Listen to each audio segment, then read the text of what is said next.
जय श्री कृष्णा। राधे राधे। मार्गशीर्ष माह की अमावस्या 23 नवंबर बुधवार को है। अमावस्या की तिथि दान पुण्य व पूजा पाठ के लिए उत्तम मानी जाती है। अमावस्या के दिन पीपल के पूजन का भी विशेष महत्व होता है। पीपल के पूजन के साथ यदि अमावस्या का व्रत व अमावस्या की कथा सुनी जाए तो दोहरा लाभ प्राप्त होता है। अमावस्या की तिथि पितरों को समर्पित होती है। इस दिन भोजन, चावल, आटा आदि अवश्य दान करना चाहिए। गौ माता को चारा व गुड़ खिलाएं, पक्षियों को दाना, मछलियों को गोली, चींटियों को चींटी चुगा दें। मान्यताओं के अनुसार ऐसा करने से पितरों का आशीर्वाद सदैव हमें प्राप्त होता है। प्राचीन समय की बात है। एक नगर में राजा राज्य करता था। उसकी प्रजा सुखी व संपन्न थी।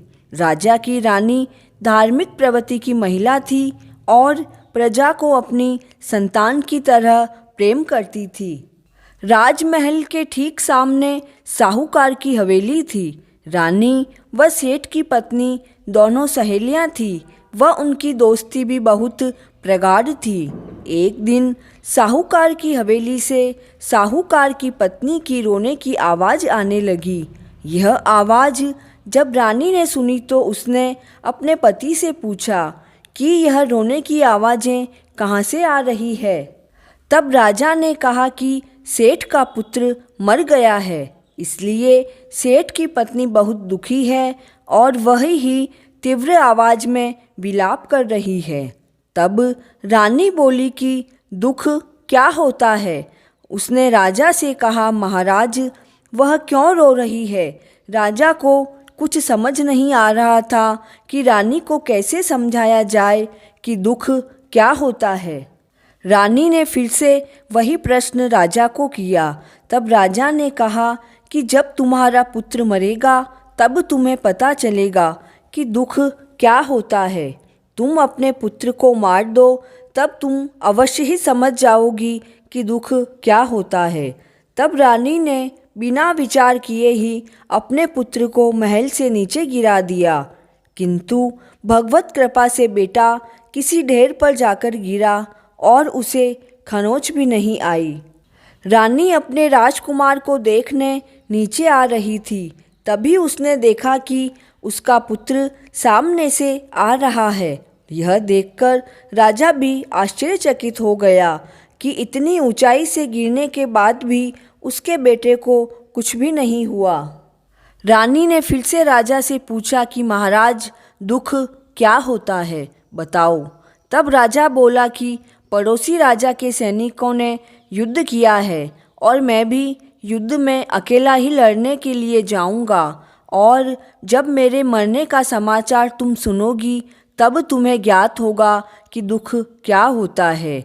फिर राजा युद्ध के लिए प्रस्थान कर गया, किंतु भगवान व अमावस्या माता की कृपा से राजा लड़ाई जीतकर अपने राज्य में आ गया।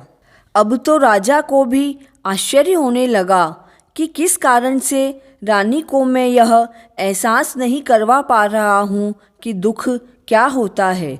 तब राजा ने रानी को बुलवाकर कहा कि अब हम गंगा मैया की यात्रा के लिए जाएंगे, तुम तैयारी करो। वहाँ जाकर मैं गंगा जी में डूब जाऊंगा। ऐसा सोचकर राजा रानी के साथ यात्रा की तैयारी करने लगा। वे यात्रा के लिए रवाना हो गए। कैलाशपति शिव शंभू ने सती माता से कहा कि आज मैं तुम्हें कलयुग में सुखी आत्मा के दर्शन करवाऊंगा। शिवजी ने बकरे का, पार्वती जी ने बकरी का रूप धारण किया। वे दोनों एक जलाशय के पास घास चरने लगे। इतने में राजा रानी की सवारी वहां आई और रानी ने सुंदर वृक्ष और छाया और जलाशय को देखा और कहा कि हम यहाँ ही जलपान व विश्राम करके आगे बढ़ेंगे। राजा रानी ने वहाँ जलपान व विश्राम किया। राजा पानी लेने के लिए जलाशय में चला गया। बकरे के रूप में विराजमान शिवजी ने माता पार्वती ने पूछा, स्वामी इस रानी को दुख देखना है तो वह कैसे दुख देखेगी? इसे दुख क्यों नहीं प्राप्त हो रहा है? रानी ने बकरे और बकरी को मनुष्यों के जैसे बोलते हुए सुना। उसने सुना शिवजी माँ पार्वती से कह रहे हैं कि इसने पूर्व जन्म में अमावस्या का व्रत किया था, इसीलिए इस जन्म में यह रानी बनी और सुख का आनंद ले रही है और यह राजा गंगा में भी नहीं मरेगा। तब रानी ने उनकी बातें सुन ली। तभी राजा पानी लेकर आया तो रानी ने राजा को सभी बातें जो शिवजी व पार्वती जी में हुई थी वह सभी बता दी। तब वे दोनों वापस अपने नगर को आ गए। फिर राजा ने अपनी प्रजा को अमावस्या का व्रत करने की आज्ञा दी। राजा ने कहा जो भी अमावस्या का व्रत करेगा उसे कभी भी कोई दुख नहीं उठाना पड़ेगा, इसलिए सभी को हर अमावस्या का व्रत अवश्य करना चाहिए। राजा स्वयं भी अमावस्या का व्रत करता व पूजा करता और कथा सुनता। कथा पूर्ण हुई। जय श्री कृष्ण।